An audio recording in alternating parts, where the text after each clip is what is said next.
Hi and welcome to Grade Gov News. My name is Elizabeth Letchworth, and I was honored and privileged to be the only woman ever elected in the United States Senate to serve as the U.S. Senate Secretary for the majority for the Republicans.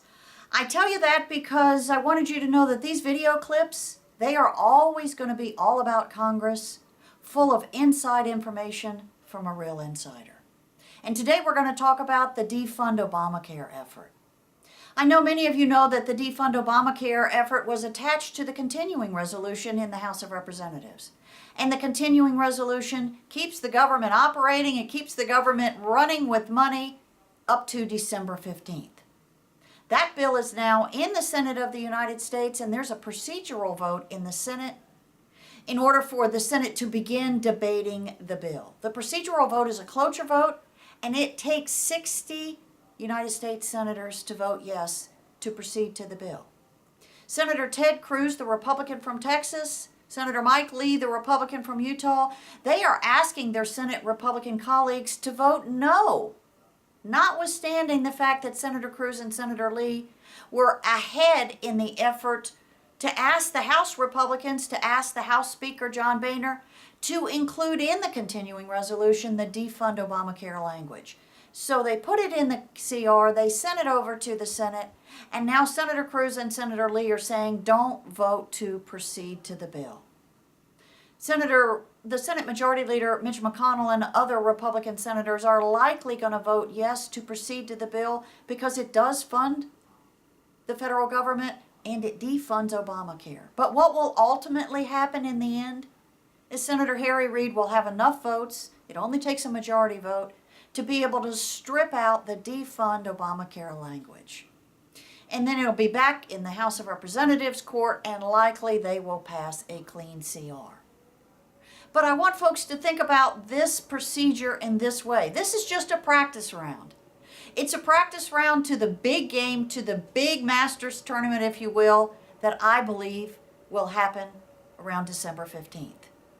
But what's going to happen between now and December 15th? After the failure of Defund ObamaCare fails in the Senate, October 1 is when the health care exchanges are up and running. Basically, what's going to happen is all Americans that want insurance, they're going to be able to go to their computer and check out their state health care exchanges and find out what kind of health insurance is going to be available for them from each state. But let's play this scenario out just for a minute. What about if you're a brand new employee, say you're 20 years old, first job. Maybe you work at McDonald's and you make $20,000 a year. You're all about Obamacare and health care for everybody. You go on the health care exchanges after October 1 and you learn that your health insurance could cost you up to 10% of your income. That's $2,000. Well, you're not going to do that. You're not interested in that. So you'll just take the fine. You'll just suffer through the fine. Well, the fine is $95 or 1% of your income, whichever is higher. So now you're going to pay $200 to be fined for health insurance that you didn't want to buy in the first place. How about if that plays out beginning October 1? So that by the time December 15th comes around, when they have to do this whole drill all over again with the continuing resolution and funding the federal government, that maybe a version of Defund ObamaCare might actually be ready for prime time. And it might go like this.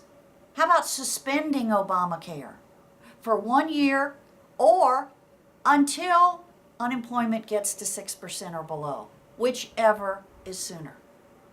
If and when unemployment gets to 6%, the Department of Labor would have to certify that to Congress, and that would tee up a concurrent resolution in Congress. A concurrent resolution, by the way, is not signed by the President. That concurrent resolution would affirm the Labor Department's statistics that unemployment is at 6%. This would keep the Department of Labor from, let's say, cooking the books. Until then, or at least a year, Obamacare would be paused, it would be suspended, and Congress and the White House can all get back to trying to find and create jobs for Americans. That may be what is ultimately ready for prime time when the Congress has to do this whole drill all over again, December 15th. I hope you've enjoyed this video clip. Enjoy GradeGov News and gradegov.com, and I'll be talking to you real soon, so stay tuned.